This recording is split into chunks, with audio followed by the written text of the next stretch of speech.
In this video, we are going to discuss why do we sneeze. When the foreign particles enter your nose, it may interact with the tiny hairs and the delicate skin that are in your nasal passage. These particles and contaminants may be smoke, pollution, bacteria, etc. When the delicate lining of your nose experiences the first tinge of foreign substances, it sends an electrical signal to your brain.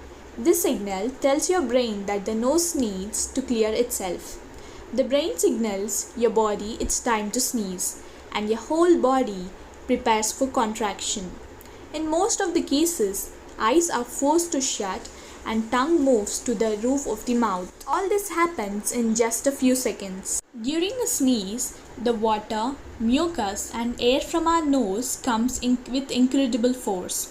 Sneeze can also carry many microbes which can spread diseases like COVID-19, flu. Why do we close our eyes when we sneeze? Closing our eyes reflects our body as each. I hope you all liked the video. Thank you for watching. Don't forget to subscribe. Stay home, stay safe.